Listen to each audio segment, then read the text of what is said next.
Hello guys and welcome back to my channel CryptoSnake here at Bitcoin 2023 conference in Miami. Max Keiser just stated that he hates shitcoiners. Max and Stacy at Bitcoin 2023. Let's take a look.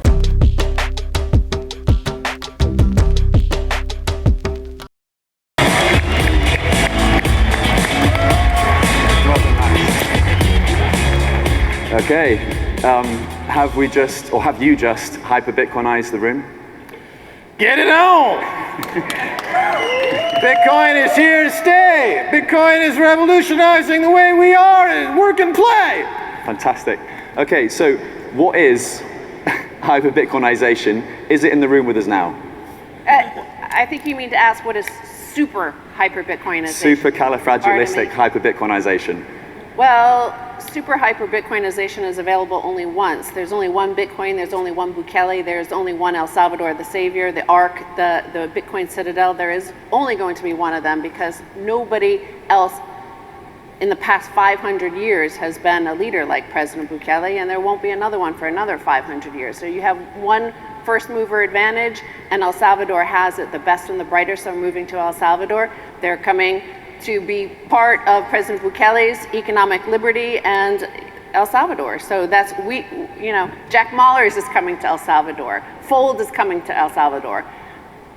What's left for the other countries that follow? Not much. All the best and brightest are with us. So,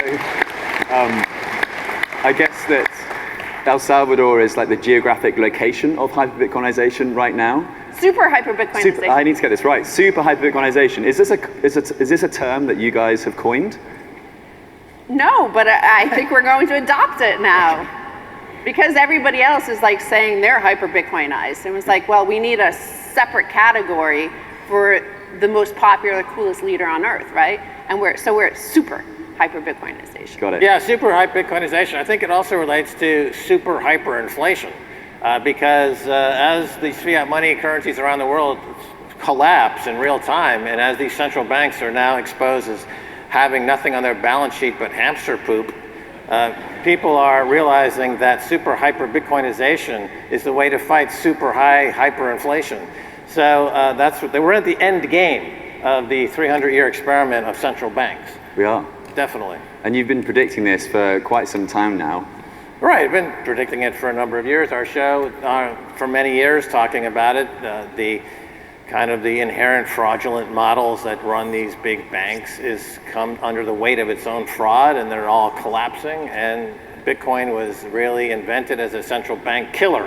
Mm-hmm. So now it's Bitcoin's time. Okay. I mean, there's a rough sort of definition or a rough consensus about the idea of just the hyper-Bitcoinization before we come to the super hyper-Bitcoinization, which is to use Bitcoin on a daily basis. And I thought I'd ask the audience, could I see a show of hands, who of you uses Bitcoin on a daily basis right now? Okay, a few hands have gone up, this is good. I mean, who of you has lost all your Bitcoin in that boating accident? Just looking out for you. Good, okay, we're all okay. But people aren't necessarily using Bitcoin on a daily basis, and this is obviously a room full of Bitcoin advocates, Bitcoin believers, and Bitcoin curious. So how do we get there? I don't think that matters. We've been in Bitcoin since 2011, and people are always like trying to get every single coffee and pay for it in Bitcoin, but you just have to be Bitcoin. And El Salvador is Bitcoin, President Bukele is Bitcoin, all the builders of Bitcoin are in El Salvador.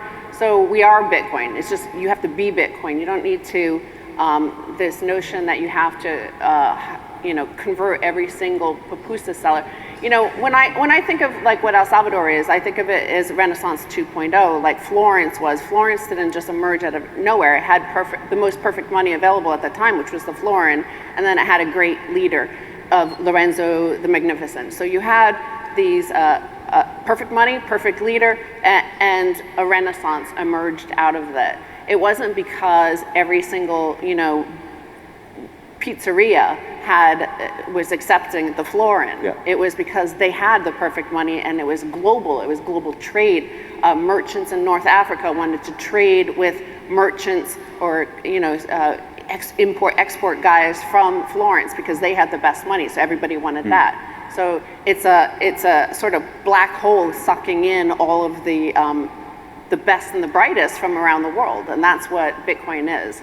I think. Right, plus it's an evolutionary step, right? So those who are not getting into Bitcoin now, it's because their DNA was not meant to survive into the next 2 or 3 generations, right? So, we're building the Ark in El Salvador. We welcome everyone to come to the Ark and save the savior that is El Salvador. And if you prefer to go down with the ship, fuck you. Very good. I wonder if I should have rephrased that question for the audience rather than saying, who's using it on a daily basis? Who in this room is saving or investing in Bitcoin? Okay, that's better. Because holding is using. That yes, is, of course. It's the same thing. This notion that you're somehow greedy if you hold is stupid. I would use a different word, but I'm on stage and I realize I'm being recorded and maybe I can't use words that might get me in trouble. Do you want Max to say it We don't want to go viral for the wrong reasons. Do you want Max to say it instead? Yeah, Max can say it. Okay. I'm the stunt profanity. Very good. Okay. Well, as we've demonstrated, there's clearly a lot of people on board in this room, but there's still some challenges in getting to this Renaissance 2.0. There's still an awareness issue. There's still an education issue. What can people do in this room? What can they take away from them off the back of these 3 days of, intense Bitcoin education to get on this path to super high Bitcoinization? Well, there's so many different layers. There's the individual, there's the corporation, and there's the nation state. And there's Bitcoin at the basis. There's only one Bitcoin and there will be only one nation state, I believe, because no other country is going to have a leader like President Bukele, and I don't think you're going to see the same sort of situation. But on the individual level, it's, getting wrecked is a good way to learn. It's happened to many of us. Corporations, I think, you have shareholders and stuff like that, and maybe it's not as, you have to be a bit more responsible about getting wrecked and you can't be a degenerate corporation and last very long. The same especially with a nation state.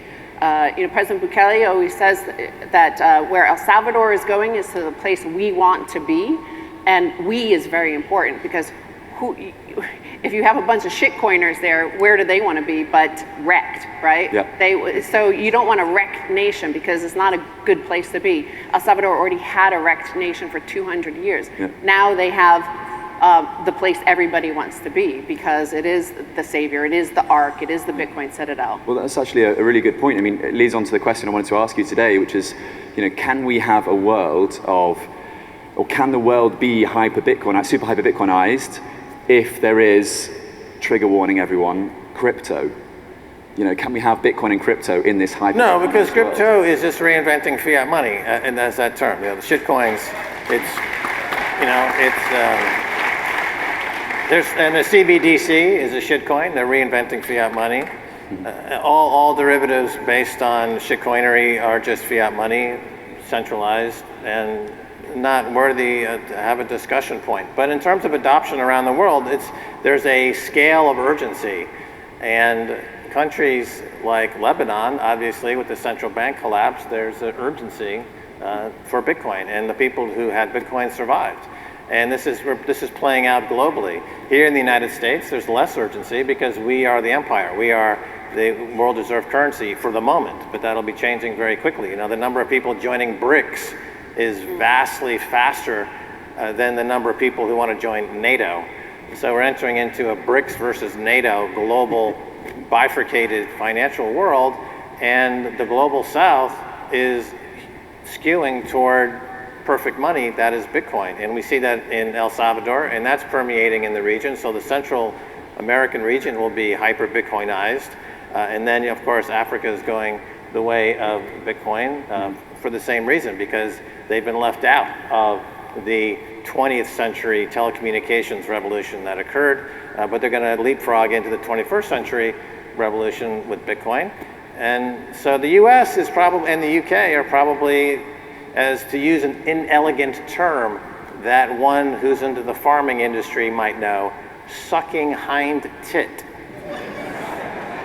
But I think it's also important to note, as I said, like El Salvador has the first mover advantage. We have the best and the brightest coming there. We have the best Bitcoin companies there. So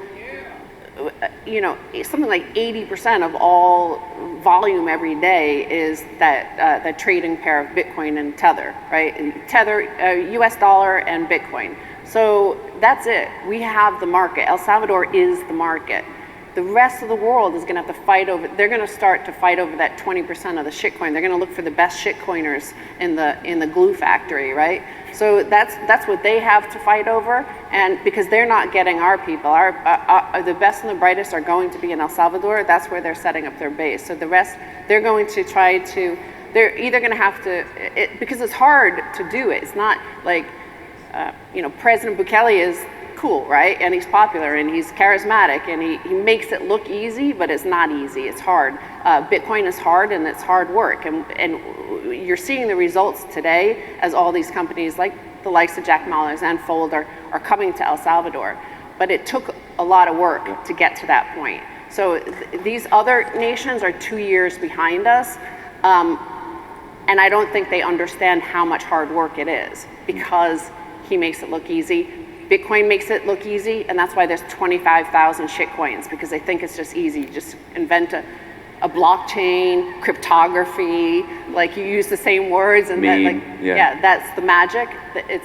It's hard work. No, it's not just magic. No, these two do a tremendous amount of work behind the scene that isn't seen on a Twitter feed, that isn't seen on the internet, and that should be commended. Well, it takes character too, and that building your character is hard work. And he has character and morals and principles, and that's hard work. It's not easy. But what happens when the next country adopts a Bitcoin standard with a charismatic leader, with who's laser-eyed and orange-pilled and is ready to adopt a Bitcoin standard, is ready to super hyper Bitcoinize? Will you support this country even though it wasn't first? Yeah. We'd welcome some, but I just don't have much faith that they're going to be able to compete. We're the kings of this new super hyper Bitcoinized world. Well, the template that's being established in El Salvador is one that can be copied by other countries. The playbook essentially is making Bitcoin legal tender. Then securities laws were introduced that would support Bitcoin as money, and everything else would be considered a security. So here in the United States, this is still a vague and gray area that's battling every day with the SEC and Gary Gensler. But in El Salvador, we've already made it clear that only Bitcoin is money and everything else is a security, right? So then there's a new regulatory commission to help enforce those laws. There's the Bitcoin office, which is a gateway into Bitcoin, as well as the Association of Bitcoin, which allows for Bitcoin companies to make their way into El Salvador. So there's institutionally and structurally, there's now a playbook, and there's now things that you can do to mimic what's happening in El Salvador, and you too can have an economy that's growing strongly. Tourism is booming. And it's going to be probably the fastest growing economy in the world at this time next year. Yeah, and I mean that it's also in the spirit of Bitcoin. The fact this playbook is, Tonga's looking at it, Fiji's looking at it, lots of small nations that are perhaps forgotten by the fiat system we live in are looking at this and thinking, we can do it too. Well, the African nation of CAR, right? Central African Republic, they decided to make Bitcoin legal tender. The shitcoiners flew in like locusts. And within 2 weeks, they completely fucked them over, and they went from being the third poorest country in the world to being the absolute poorest country in the world, thanks to shitcoins. So if you let shitcoins in, prepare for a lot of pain and misery. It is known.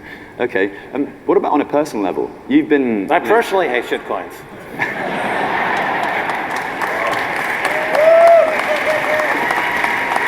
I personally... that was my attempt at a segue, but I'll try to segue a different way. You've been banging the... Banging who? Have I been, what? This has taken a very odd turn. They said you knew you were good at the OnlyFans version of this interview. Wow. I'm getting all hot and sweaty, buddy. Let's do it. It's in my legs. Woo! Don't sit on the flag. I went very conservative with my shorts today. We're not going to do what we discussed earlier. You can't actually see my testicles. So. Okay. Got to be very careful with my choice of words here. Now, Or I'll just say it very quickly. So the fact that you've been banging the sound money drum for coming on to 40 years, Bitcoin came on the scene and you realize this is it. This gets us to a sound money standard. You devoted your careers to this. Does it not get tiring? Do you not think one day I want to retire from super hyper Bitcoinization? Will you be doing this until No, we have the volcano bond. It's just happening. So we're like, this is the big announcement coming.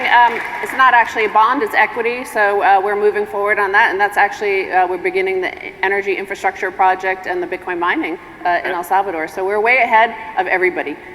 We're going to be, basically, we're going to be in the top 10 most powerful Bitcoin mining operation in the world within about 9 months, I've been told, by our guy out there, Jose, who's the one. No, this is the fun part. Yeah. We put in all the work, and now this is the fun part, to really enjoy the fruits of the labor. So we've been barge filling the world for, since 2011. And El Salvador, Tour de Meester, who was up here before, he was on Keiser Report in 2014, and we were speculating what country would become the first to make Bitcoin legal tender. We said it would be a small country, a nimble country, a country that seeks economic freedom. Economic liberty would be their policy. Would be their policy. And that's actually President Bukele's stated policy. That's what he calls it, economic liberty. So that was almost 10 years ago. Yeah. So now El Salvador was the first, and so we moved there, and so now we helped in 2022 establish the framework for all these things to happen, and now in 2023 it's starting to get fun. So Fold is opening an office. You saw Jack Mallers is moving the headquarters of Strike to El Salvador, and my understanding is many more are coming. And more are coming. We have the best Bitcoiners there. We have the best leader. We have the best legs in Bitcoin in El Salvador, and we have volcano mining happening. So everybody's going to be able to. Yeah, we're going to be in the top 10 biggest miner of Bitcoin within, as Stacy indicated, within 9 months. Yeah, we're going to be in the top 10. It certainly looks like you're now in the fun stage of your careers, and I'm glad to see that. I know you're coming back. Yes, El Salvador. I'll be there in November. Yeah. November is an entire month of Bitcoin in El Salvador. There's 10 seconds left to ask a final question. We've had Bitcoinization, we've had hyper-Bitcoinization, we've had super hyper-Bitcoinization. What's next? Ooh, max Bitcoinization. No, it's the global. I teed you up. It's the global Bitcoin orgasm. Oh my God. We all hash together in one glorious block. And with. You see, the mommy Bitcoin meets the daddy Bitcoin, and they hash. And then there comes baby Bitcoin. That's how mining works. And with that climactic bombshell, that concludes the panel. Thank you so much, Stacy Herbert, Max Keiser.